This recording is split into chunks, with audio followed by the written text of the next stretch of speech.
Hello everyone, आप सभी का स्वागत है हमारे प्यारे से YouTube channel inspire physics classes में। दोस्तों, आपकी तैयारी कैसी चल रही है? क्योंकि दोस्तों आपका जो फरवरी का मंथ है वो भी चला गया है और आपकी जो एयरफोर्स की एग्ज़ाम है वो 18 मार्च से स्टार्ट होनी है। तो आपके पास केवल मार्च का महीना और 18 दिन वो यानी लगभग आपके पास 1.5 महीना ही रह गया है। तो दोस्तों इस 1.5 महीने में जो बच्चा यानी अच्छी तरह से मन लगा कर पढ़ाई करेगा दोस्तों वही एयरफोर्स के अंदर दोस्तों पेपर पास करेगा। क्योंकि दोस्तों यही जो हमारा टाइम होता है इसी के अंदर दोस्तों हमारा रिवीजन का भी टाइम होता है और इसके अंदर अधिक से अधिक हमें प्रैक्टिस की जरूरत होती है।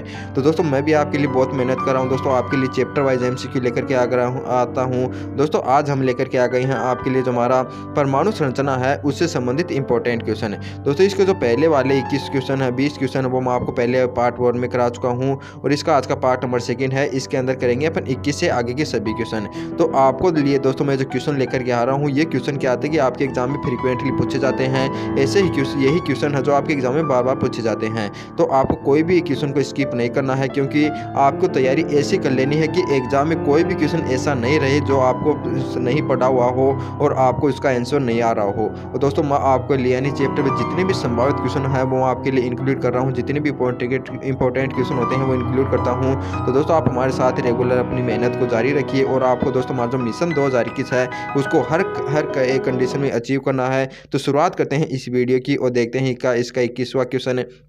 21वें क्वेश्चन में क्या दिया हुआ है कि निम्न में से किस निकाय में प्रथम कक्षा n=1 की त्रिज्या न्यूनतम होगी। दोस्तों यहाँ पर आपको 4 निकाय दिए हुए हैं और आपको बताना है कि इसकी जो प्रथम कक्षा है उसकी जो रेडियस होगी वो कौन से निकाय के लिए न्यूनतम होगी।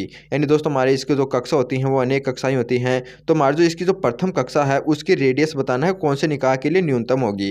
तो दोस्तों आपने पढ़ा होगा कि जो हमारी जो त्रिज्या होती है वो n² के समानुपाती होती है। यानी दोस्तों यदि हमारे n का मान यहाँ पर 1 दिया हुआ है यानी पहली कक्षा के लिए पूछा गया है तो हमारी जो त्रिज्या होगी वो हमारी z की उत्क्रमानुपाती हो जाएगी। जेड होता है हमारा परमाणु क्रमांक है। तो दोस्तों दिए गए ऑप्शन में हमारा जिसका परमाणु क्रमांक सबसे अधिक होगा उसकी त्रिज्या का मान हमारा सबसे कम हो जाएगा। तो दोस्तों हम जानते हैं जो हीलियम होता है उसके लिए परमाणु क्रमांक 2 होता है और हाइड्रोजन एवं ड्यूटेरियम का हमारा 1 होता है और लिथियम का होता है 3। तो इस प्रकार से लिथियम का परमाणु क्रमांक सर्वाधिक होने के कारण इसकी तो त्रिज्या हो जाएगी, प्रथम कक्षा की रेडियस हो जाएगी वो हमारी मिनिमम हो जाएगी यानी कि न्यूनतम हो जाएगी। तो आपका इसका राइट हो जाएगा ऑप्शन नंबर डी वाला यानी द्वितीय आयनित जो लिथियम होगा उस निकाय उसकी जो प्रथम कक्षा की त्रिज्या होगी वो न्यूनतम हो जाएगी। अब देखते हैं नेक्स्ट क्वेश्चन है आपका जो 22 नंबर का क्वेश्चन है। इसमें क्या दिया हुआ है कि चिरसम्मत मत से रदरफोर्ड परमाणु में इलेक्ट्रॉन का पथ होता है। यानी दोस्तों हमारा जो रदरफोर्ड वैज्ञानिक है उन्होंने हमारे परमाणु का जो मॉडल है उसके संबंधित एक नियम दिया था। उसने क्या कहा था कि जो इलेक्ट्रॉन होते हैं परमाणु के अंदर वो नाभिक के चारों ओर गति करते हैं यानी गति करते हैं। लेकिन दोस्तों उसने ये नहीं बताया था कि वो किस प्रकार से गति करते हैं। लेकिन चिरसम्मत यानी दोस्तों हमारा जो मत है उसने क्या दिया था कि दोस्तों जो इलेक्ट्रॉन है यदि इसके चारों ओर गति कर रहे हैं और दोस्तों यह है यानी कि गतिशील इलेक्ट्रॉन क्या करता है कि हर समय दोस्तों एनर्जी को उत्सर्जित करते हैं। तो यदि इलेक्ट्रॉन एनर्जी को उत्सर्जित करेंगे तो इलेक्ट्रॉन की एनर्जी का मान कम होता जाएगा और यह धीरे धीरे दोस्तों इस प्रकार से कुंडलिकार गति करते हुए अंत में यानी नाभिक में गिर जाना चाहिए। तो इस प्रकार दोस्तों चिरसम्मत मत के अनुसार दोस्तों हमारा जो इलेक्ट्रॉन का पथ होता है वो उसने किस प्रकार से बताया था कुंडलीवर्त यानी। तो इस क्वेश्चन का राइट हो जाएगा ऑप्शन नंबर ए वाला। यानी दोस्तों हमारा जो रदरफोर्ड वैज्ञानिक है उन्होंने तो सिर्फ यही कहा था कि जो इलेक्ट्रॉन है उसके चारों ओर गति करते हैं। लेकिन चिरसम्मत मत है उसके अनुसार इसकी जो इलेक्ट्रॉन की जो हमारा पथ होता है वो होता है कुंडलीवर्त। तो इस क्वेश्चन का राइट हो जाएगा ऑप्शन नंबर ए वाला। और दोस्तों याद रखना हमारा जो बोर वैज्ञानिक है नील्स बोर उसने इसका पथ किस प्रकार से बताया था, उसने बताया था वर्तीय। और दोस्तों एक्चुअली में होता है वो होता है दीर्घवर्त। तो इस क्वेश्चन का जो राइट हो जाएगा वो जाएगा हमारा कुंडलीवर्त। तो इसका राइट हो जाएगा ऑप्शन नंबर ए।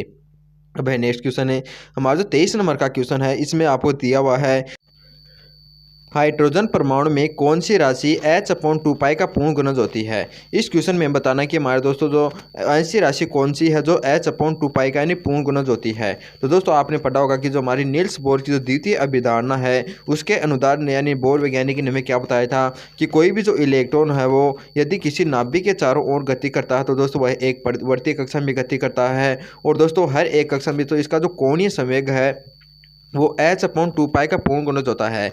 यदि वह पहली कक्षा में चक्कर कर रहा है तो इसका जो कोणीय संवेग होगा वो h/2π होगा। यदि वह द्वितीय कक्षा में चक्कर करता है तो इसका जो कोणीय संवेग है वो nh/2π होता है, यानी 2h/2π होगा। और यदि nवीं कक्षा में यह गति कर रहा है तो इसका जो कोणीय संवेग होता है वो nh/2π होता है। तो इस प्रकार से दोस्तों हमारा जो नील्स बोर वैज्ञानिक उन्होंने बताया था कि जो हमारा कोणीय संवेग होता है वो यदि nवीं कक्षा में गति कर रहा है तो इसका जो कोणीय संवेग होगा वो h/2π का पूर्ण गुणज होता है। तो इस क्वेश्चन का राइट हो जाएगा ऑप्शन नंबर ए वाला।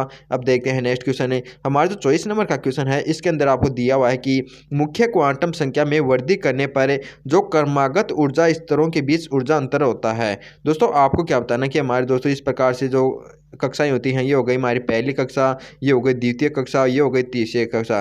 दोस्तों दो क्रमागत यानी कक्षाओं का जो ऊर्जा अंतराल होता है वो आपको बताना कि बढ़ती हुई कक्षा के अनुसार किस प्रकार से चेंज होता है। तो दोस्तों याद रखना इसका राइट हो जाएगा ऑप्शन नंबर बी वाला, यानी घटता है।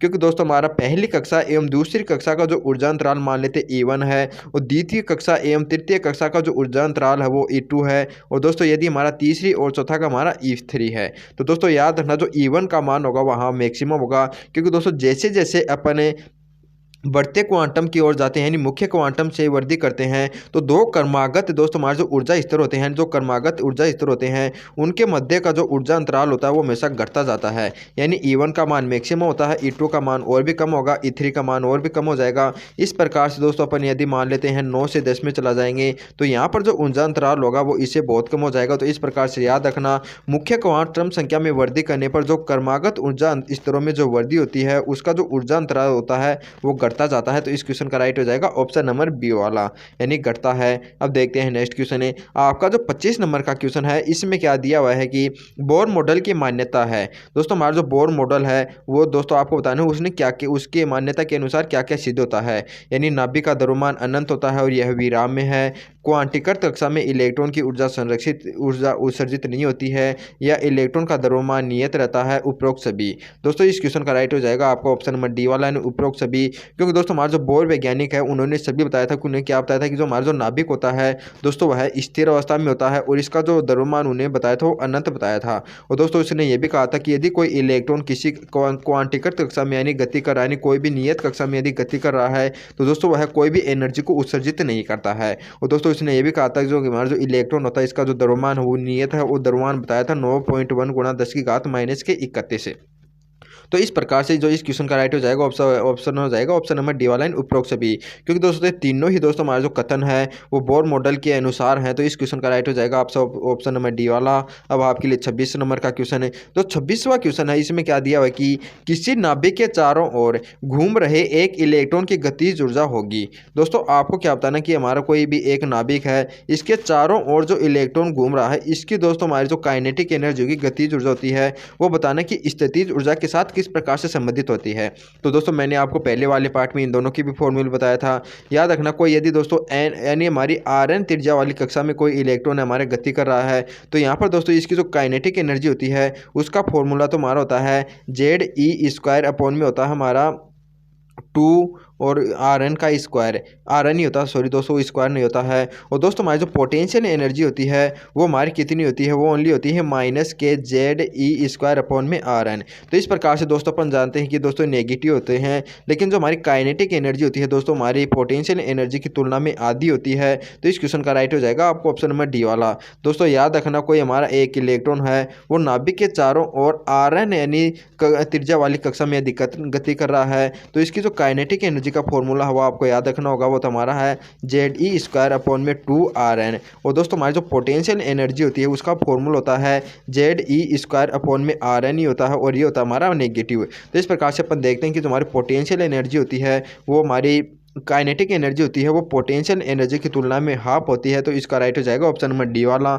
अब आपके लिए नेक्स्ट क्वेश्चन है जो हमारा 27 क्वेश्चन है। इसके अंदर क्या दिया हुआ कि बोहर सिद्धांत अनुसार हाइड्रोजन परमाणु से संबंध कौन सी राशि क्वांटिकृत होती है। आपको बताना कि हमारे दोस्तों जो बोर यानी बोर का सिद्धांत है, यानी नील्स बोर यानी दोस्तों जो वैज्ञानिक है उसके अनुसार बताना कि हमारी कौन सी राशि क्वांटीकृत होती है। तो दोस्तों मैंने आपको बताया था कि जो नील्स बोर की द्वितीय अवधारणा है उसने ने क्या कहा था कि कोई भी हमारे दोस्तों इलेक्ट्रॉन है वो क्वांटीकृत यदि कक्षा में गति कर रहा है तो इसका जो कोणीय संवेग होता है वो हमेशा यानी h/2π का पूर्ण गुणज होता है, यानी यह क्वांटीकृत होता है, इसकी न्यूनतम मान ये होता है। और कोई भी हमारा यदि कोणीय संवेग होता है तो इसका पूर्ण गुणज ही होता है। तो इस प्रकार से दोस्तों जो इलेक्ट्रॉन का कोणीय संवेग होता है वो हमारी क्वांटीकृत राशि होती है बोर के सिद्धांत के अनुसार। तो इसका राइट हो जाएगा ऑप्शन नंबर बी वाला। अब आपके लिए 28वां क्वेश्चन है। 28वें क्वेश्चन में क्या पूछा गया है, रदरफोर्ड का एल्फा कण प्रकीर्णन दर्शाता है कि परमाणु में होता है। यानी दोस्तों आपने क्या है, हमारे रदरफोर्ड वैज्ञानिक उसने क्या किया था, हमारे जो सोने की एक परत होती है यानी दोस्तों उस पर यानी अनेक यानी एल्फा कणों की बौछार की थी और उसे दोस्तों उसने निष्कर्ष निकाला था कि हमारा जो परमाणु होता है उसके सेंटर में एक यानी धनावेश पाया जाता है, बहुत सारा धनावेश। उसको उसने कहा था नाभिक, यानी हमारा जो नाभिक है उसके चारों ओर इलेक्ट्रॉन गति करते हैं और जो सेंटर पर पाया जाता है वो पाया जाता है नाभिक। तो इसका राइट हो जाएगा ऑप्शन नंबर बी वाला। यानी रदरफोर्ड का जो एल्फा कण प्रयोग है उसने दर्शाया कि जो हमारा परमाणु होता है उसके अंदर नाभिक पाया जाता है। तो इसका राइट हो जाएगा ऑप्शन नंबर बी वाला। अब नेक्स्ट क्वेश्चन है, जो 29 क्वेश्चन है इसमें दिया हुआ है, लाइमन श्रेणी से फुंड श्रेणी में जाने पर स्पेक्ट्रम में रेखाओं की संख्या बढ़ती है, घटती है, अपरिवर्तित रहती है, घट सकती है या बढ़ सकती है। इस क्वेश्चन में दोस्तों आपको क्या बताना है कि दोस्तों हमारी 5 श्रेणी होती हैं, लाइमन श्रेणी, बामर श्रेणी, पासन श्रेणी और ब्रैकेट श्रेणी और फुंड श्रेणी। दोस्तों आपको बताना कि यदि अपन लाइमन से फुंड की ओर जाते हैं तो आपको बताना कि जो स्पेक्ट्रम में रेखाओं की संख्या होती है वो किस प्रकार से होती हैं। तो दोस्तों याद रखना, यदि हमारी इस प्रकार से दोस्तों ये कक्षाएं होती हैं तो दोस्तों हमारी जो लाइमन श्रेणी होती है उसके अंदर क्या होता है कि दोस्तों 1 से लेकर के दोस्तों हमारी जो अनंत तक है वो सभी स्पेक्ट्रम में रेखाएं आ सकती हैं। बल्कि दोस्तों हमारी जो बामर श्रेणी होती हैं उसके अंदर क्या होता है कि 20वीं कक्षा से लेकर के हमारी जो अनंत की ओर आ सकती हैं। और दोस्तों हमारी केवल पाचन है उसके अंदर दोस्तों पहली और दूसरी नहीं आती, केवल तीसरी से लेकर के अनंत तक यानी हमारी रेखाएं आ सकती हैं। इस प्रकार से दोस्तों हमारी जो फुंड होती है उसके केवल यानी दोस्तों हमारी 5वीं 6वीं 7वीं से आकर के अनंत तक आ सकती हैं। तो इस प्रकार से देखते हैं कि दोस्तों हमारी जो स्पेक्ट्रमी रेखाओं की संख्या होती है वो घटती जाती है। यानी लाइमन श्रेणी में दोस्तों हमारी जो स्पेक्ट्रमी रेखाओं की संख्या होती है वो 1 से लेकर के अनंत हो सकती हैं और बामर के अंदर दोस्तों केवल 2 से लेकर के अनंत होती हैं। पासन के अंदर लेकर के दोस्तों 3 से 4 होती हैं और दोस्तों हमारे जो वो ब्रैकेट होती है उसके अंदर 4 से लेकर के अनंत होती है और फुंड होती हैं उसके अंदर क्या होता है कि 5 से लेकर के अनंत होती हैं। तो इस प्रकार से दोस्तों अपन लाइमन से फुंड की हो जाते हैं तो एक एक स्पेक्ट्रम रेखाओं की संख्या कम होती जाती है। तो इसका राइट हो जाएगा ऑप्शन नंबर बी वाला। यानी लाइमन श्रेणी से फुंड श्रेणी की ओर जाने पर जो स्पेक्ट्रम में रेखाओं की संख्या है उसका मान घटता जाता है। तो इसका राइट हो जाएगा ऑप्शन नंबर बी वाला। अब देखते हैं आपके लिए 13 क्वेश्चन यानी 30 नंबर का क्वेश्चन है। इसमें क्या दिया हो कि रदरफोर्ड परमाणु मॉडल के अनुसार परमाणु के अंदर इलेक्ट्रॉन होते हैं। दोस्तों हमारा जो रदरफोर्ड मॉडल है उसके अनुसार बताना कि हमारे जो परमाणु के अंदर जो इलेक्ट्रॉन होते हैं वो बताना है कि स्थिर रहते हैं, अस्थिर रहते हैं, केंद्रित होते हैं, उपरोक्त में से कोई नहीं। दोस्तों मैंने इसे आज का जो हमारा पार्ट है उसका पहले आने वाले पार्ट में बताया था, यानी सेकंड क्वेश्चन में बताया था कि दोस्तों जो इलेक्ट्रॉन होते हैं वो रदरफोर्ड के नियम के अनुसार क्या होते हैं कि उसने बताया था कि जो इलेक्ट्रॉन होते हैं वो गतिशील होते हैं। लेकिन दोस्तों इसने ये नहीं बताया था कि वह गतिशील यानी वर्तीय पथ पे होते हैं या दीर्घवृत्त पथ पे होते हैं या किस प्रकार से गति करते हैं। लेकिन उन्हें से ये बताया था कि जो इलेक्ट्रॉन होते हैं वो इसके नाभिक के चारों ओर गतिशील होते हैं। और दोस्तों हमारा जो चिरसम्मत मत है उसने ने क्या बताया था कि जो इलेक्ट्रॉन होते हैं उसका जो पथ होता है वो कुंडलीवर्त होता है। तो इस प्रकार से इस क्वेश्चन का जो आपका राइट आंसर जाएगा हो जाएगा ऑप्शन नंबर बी वाला। यानी दोस्तों हमारा जो रदरफोर्ड परमाणु मॉडल है उसके अनुसार परमाणु के अंदर जो इलेक्ट्रॉन होते हैं वो अस्थिर रहते हैं यानी गतिशील रहते हैं। तो इसका राइट आंसर जाएगा ऑप्शन नंबर अस्थिर यानी ऑप्शन नंबर बी वाला। अब देखते हैं आपके लिए 31वां क्वेश्चन है। इसमें क्या दिया हुआ है कि चक्रण क्वांटम संख्या की खोज किसने की। इस क्वेश्चन के अंदर बताने कि दोस्तों हमारा जो चक्रण क्वांटम संख्या होती है दोस्तों ये जो हमारा चक्रण क्वांटम संख्या होती है वो आपको सिलेबस में नहीं है। लेकिन दोस्तों हमारा जो केमिस्ट्री के अंदर जो परमाणु स्ट्रक्चर यानी स्ट्रक्चर होते हैं यानी परमाणु संरचना होती है उसके अंदर दोस्तों चक्रण क्वांटम संख्या को अपन पढ़ते हैं। तो याद रखना, वैसे याद रख सकते हैं। इनकी जो खोज की थी वो अनलेन वक एवन गॉड स्मिथ ने की थी। तो इसका राइट आंसर आएगा ऑप्शन नंबर ए वाला। दोस्तों क्वेश्चन आपके सिलेबस में नहीं है लेकिन आप याद रख सकते हैं कि जो हमारे चक्रण संख्या होती है वो केमिस्ट्री के अंदर होता है। उन्हीं की जो खोज की थी वो अनलेन वक एवं गॉड स्मिथ ने की थी। तो इसका राइट हो जाएगा ऑप्शन नंबर ए वाला। अब देखते हैं आपके लिए 32वां क्वेश्चन है। 32 नंबर का क्वेश्चन दोस्तों ये आपके सिलेबस में है। इसमें क्या पूछा गया है कि स्थायी कक्षा की अवधारणा किसने प्रस्तुत की थी। दोस्तों हमारा जो स्थायी कक्षा का मतलब क्या है कि यानी कि दोस्तों हमारा जो नाभिक होता है इसके चारों ओर जो इलेक्ट्रॉन होते हैं वो स्थायी कक्षा में चक्कर लगाते हैं। दोस्तों यह जो अवधारणा दी थी ये दी थी हमारे नील्स बोर ने, तो इसका राइट हो जाएगा ऑप्शन नंबर ए वाला। यानी दोस्तों हमारे जो नील्स बोर वैज्ञानिक है उन्होंने बताया था कि जो इलेक्ट्रॉन होते हैं वो एक क्वांटिकर यानी निश्चित यानी कक्षा में गति करते हैं, और इसके अंदर दोस्तों हमारा जो इसका संवेग होता है कोणीय संवेग वो भी h/2 पाई का यानी पूर्ण गुणज होता है, यानी क्वांटिकर होता है। और यह किसी निश्चित कक्षा में यदि दोस्तों यदि चक्रण करता है तो उस समय कोई भी एनर्जी को उत्सर्जित नहीं करता। तो इस प्रकार से दोस्तों हमारा जो नील्स बोर वैज्ञानिक है उन्होंने ही इन तीनों अवधारणाओं को समझाया था। तो इसका राइट हो जाएगा ऑप्शन नंबर ए वाला।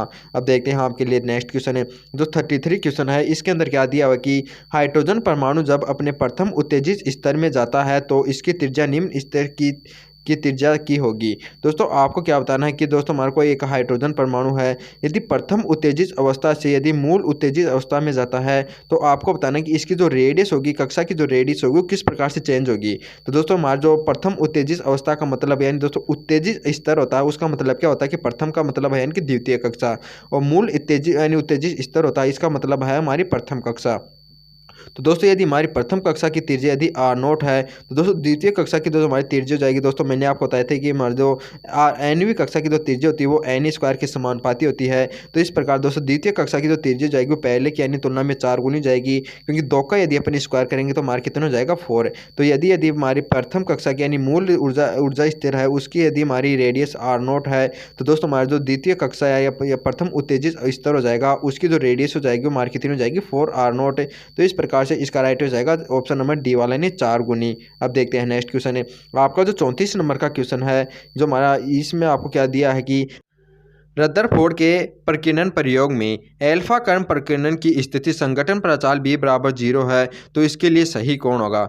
दोस्तों हमारा जो एल्फा कण यानी आपने प्रयोग पढ़ा होगा उसके अंदर दोस्तों ये नाभिक होता है, इस पर यदि एल्फा कणों की बौछार की जाती है तो दोस्तों यदि हमारा जो एल्फा कण यानी इस नाभिक से जितनी दूरी होता है इस दूरी को अपन कहते हैं बीटा यानी बी यानी संगठन पराचाल। और दोस्तों यह यानी कि इसी पर निर्भर करता है कि जो हमारा एल्फा कण है वो किस कोण से प्रक्षेपित हो रहा है। यदि दोस्तों ये एल्फा कण यदि हमारा थीटा कोण से प्रक्षेपित होता है और इन दोनों के मध्य जो संकट पराचाल है यदि ये बी है तो दोस्तों आपने बताया था कि जो बी है उस वैज्ञानिक क्या होता है कि यह कोट θ/2 के समानुपाती होता है।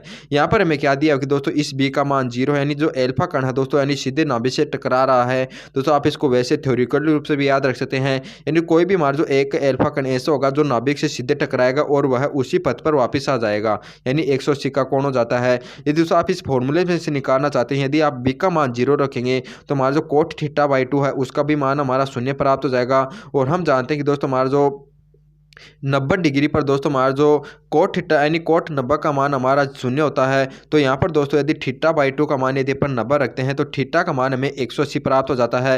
तो इस प्रकार से दोस्तों इसका राइट हो जाएगा ऑप्शन नंबर डी वाला, यानी θ/2 यदि हमें 90 प्राप्त हो जाता है तो हमारा थीटा का मान आपको कितना प्राप्त हो जाएगा 180।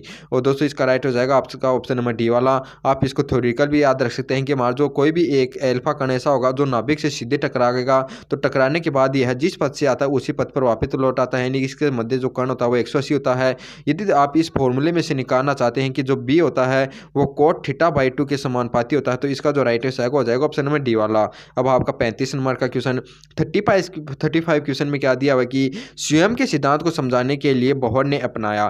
दोस्तों जो हमारा बोहर वैज्ञानिक है उन्होंने अपने सिद्धांत को समझाने के लिए कौन से यानी संरक्षण का सिद्धांत अपनाया था वो आपको बताना है। तो इसका राइट हो जाएगा ऑप्शन नंबर बी वाला, क्योंकि दोस्तों हमारे जो बोहर वैज्ञानिक उन्होंने बताया था कि जो हमारा कोई भी इलेक्ट्रॉन है वो यदि नाभिक के चारों ओर किसी एक निश्चित कक्षा में चक्कर लगा रहा है तो उस कंडीशन में उसका जो कोणीय संवेग होता है वो हमारा हमेशा संरक्षित रहता है। यदि यह nवीं स्थिर कक्षा में यदि चक्कर लगा रहा है तो इसका जो कोणीय संवेग होता है वो NH/2π होता है। तो इस प्रकार से इसका राइट हो जाएगा ऑप्शन नंबर बी वाला, यानी बोहर वैज्ञानिक ने अपने स्वयं के सिद्धांत को समझाने के लिए जो कोणीय संवेग का संरक्षण होता है उसका उपयोग किया। तो इसका राइट हो जाएगा ऑप्शन नंबर बी वाला। अब देखते हैं आपके लिए 36वां क्वेश्चन है। 36वें नंबर के क्वेश्चन में क्या दिया हुआ है कि एक इलेक्ट्रॉन हाइड्रोजन परमाणु की बोहर कक्षा में अवस्था में n/2 से n/1 में आता है तो गतिज ऊर्जा के तथा स्थितिज ऊर्जा u में परिवर्तन होगा। दोस्तों हमें क्या बताना कि एक इलेक्ट्रॉन है वो हाइड्रोजन परमाणु की द्वितीय कक्षा में चक्कर लगा रहा है। यदि पहली कक्षा में आ जाता है तो आपको बताना कि जो हमारी यानी पोटेंशियल एनर्जी और जो काइनेटिक एनर्जी होती है वो किस प्रकार से चेंज होगी। तो दोस्तों मैंने आपको बताया था कि जो काइनेटिक एनर्जी एवं पोटेंशियल एनर्जी का दोनों का जो फॉर्मूला होता है वो ZE² में 2Rn होता है। तो दोस्तों यानी कि जो काइनेटिक एनर्जी का फॉर्मूले में तो यहाँ पर ये होता है, और पोटेंशियल एनर्जी के फॉर्मूले में हमारा माइनस आ जाता है, ये 2 हट जाता है। तो इस प्रकार से दोस्तों अपन देखते हैं कि दोनों ही एनर्जी हमारी आर की व्युत्क्रमानुपाती होती हैं। और हम जानते हैं दोस्तों, आपको बताया था कि जो आर होता है वो एन स्क्वायर के समानुपाती होता है। तो इस प्रकार से दोस्तों हमारी जो एनर्जी हो जाएगी वो एन स्क्वायर की व्युत्क्रमानुपाती हो जाएगी।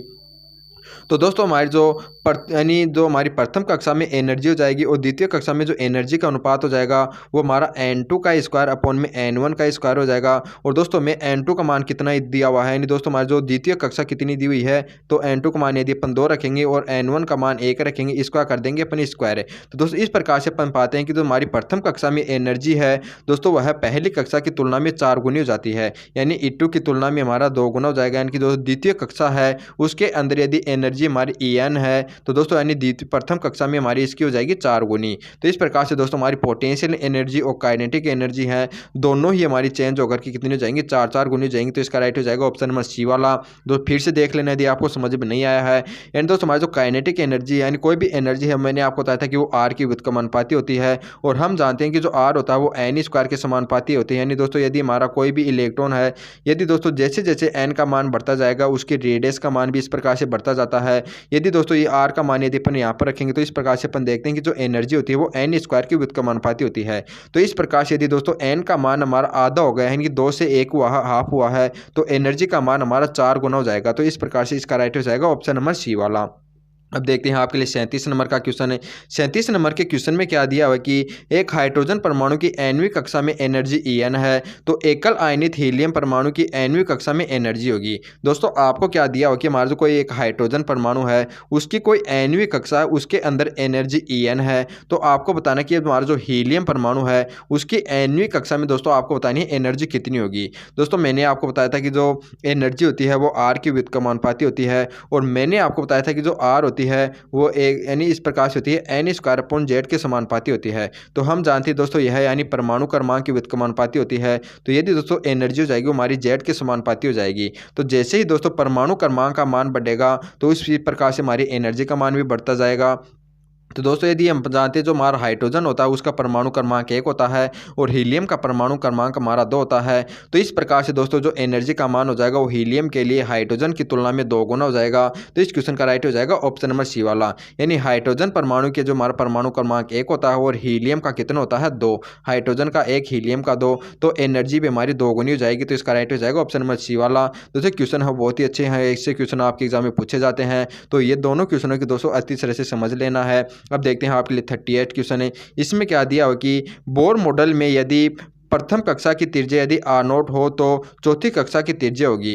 दोस्तों आपको क्या दिया हो कि हमारी जो यदि प्रथम कक्षा की त्रिज्या यदि R0 है तो हमारे को बताना है कि R4 का मान कितना होगा, यानी चौथी कक्षा की त्रिज्या। मैंने आपको बताया था कि जो त्रिज्या होती है वो एन स्क्वायर की व्युत्क्रमानुपाती होती है, समानुपाती होती है। तो इस प्रकार से दोस्तों R4 अपॉन में जो R1 है इसका मान आपका किसके बराबर हो जाएगा, यानी दोस्तों हम जानते हैं एन स्क्वायर के समानुपाती होती है, तो n4 का स्क्वायर अपॉन में n1 का स्क्वायर। तो इस प्रकार से दोस्तों अपन जानते हैं n4 का मान यदि अपन 4 रखेंगे यानी चौथी कक्षा के लिए तो इसका स्क्वायर हो जाएगा हमारा 16 और अपॉन में हो जाएगा a का स्क्वायर, और R1 का मान दोस्तों आपको R0 दिया हुआ है। तो इस प्रकार से दोस्तों R4 का मान आपका कितना होगा 16 R0। तो इस प्रकार से दोस्तों इस क्वेश्चन का राइट हो जाएगा ऑप्शन नंबर डी वाला। दोस्तों आप डायरेक्ट याद कर लेना इन क्वेश्चनों को दोस्तों, यदि आप ये हमारी वीडियो को रेगुलर देख रहे हैं तो आप इनको आसानी से कर सकते हैं। यानी हमारी जो R होती है वो एन स्क्वायर के समानुपाती होती है, R होती है वो एन स्क्वायर के समानुपाती होती है। यदि n का मान हमारा 4 गुना हो गया, n की चौथी कक्षा के लिए पूछा गया है, तो दोस्तों हमारी जो R0 यानी जो त्रिज्या हो जाएगी वो हमारी 16 गुना हो जाएगी, यानी 4 का स्क्वायर होता है 16। तो इसका राइट हो जाएगा ऑप्शन नंबर डी वाला। अब देखते हैं नेक्स्ट क्वेश्चन है आपका जो 39 क्वेश्चन है, इसके अंदर क्या दिया हुआ है कि हाइड्रोजन परमाणु के इलेक्ट्रॉन की ऊर्जा होती है। दोस्तों आपको बताना है कि जो हाइड्रोजन परमाणु होता है उसके अंदर जो इलेक्ट्रॉन होता है उसकी एनर्जी बतानी है कितनी होती है। दोस्तों इसका जो एक फॉर्मूला तो हमारा ये होता है, जो एनर्जी होती है वो माइनस के जेड ई अपॉन में आर एन होती है, क्योंकि दोस्तों हमारी जो काइनेटिक एनर्जी हमारी प्लस की होती है और पोटेंशियल एनर्जी नेगेटिव होती है। लेकिन पोटेंशियल एनर्जी का मान हमारा काइनेटिक एनर्जी की तुलना में दोगुना होता है। यदि अपन टोटल एनर्जी निकालेंगे दोस्तों हमारी नेगेटिव प्राप्त होगी। या दोस्तों आपको इसका ये फॉर्मूला भी याद होगा, इनकी माइनस के 13.6 अपॉन में एन स्क्वायर इलेक्ट्रोवोल्ट। तो दोनों ही फॉर्मूले से अपन देखते हैं कि जो हाइड्रोजन परमाणु में इलेक्ट्रॉन की जो एनर्जी होती है वो आपकी नेगेटिव होती है। तो इसका राइट हो जाएगा ऑप्शन नंबर बी वाला। अब देखते हैं आपके लिए इस टॉपिक का अंतिम क्वेश्चन है, जो 40वां क्वेश्चन है। इसमें क्या दिया हुआ कि निम्न में से कौन सी घटना परमाणु में इलेक्ट्रॉन ऊर्जा स्तरों की उपस्थिति को दर्शाती है। दोस्तों आपको बताने की ऐसी कौन सी घटना है जो इलेक्ट्रॉन के अंदर जो एनर्जी है दोस्तों उसकी जो हमारी स्पेक्ट्रम में रेखाओं को दर्शाती हैं। तो इसका राइट हो जाएगा ऑप्शन नंबर सी वाला। यानी दोस्तों इलेक्ट्रॉन के जो ऊर्जा स्तर होते हैं वो उनको क्या दर्शाती है दोस्तों, हमारी जो स्पेक्ट्रमी रेखाएं होती हैं वो ही अपन इसको इसके द्वारा दर्शाते हैं। तो इसका राइट हो जाएगा आपका ऑप्शन नंबर सी वाला। इसी के साथ दोस्तों हमारे जो परमाणु संरचना के जो क्वेश्चन वो आपके कंप्लीट होते हैं। हम आपको मिलते हैं दोस्तों नेक्स्ट वीडियो में नेक्स्ट टॉपिक के साथ। तब तक आप सभी को जय हिंद जय भारत।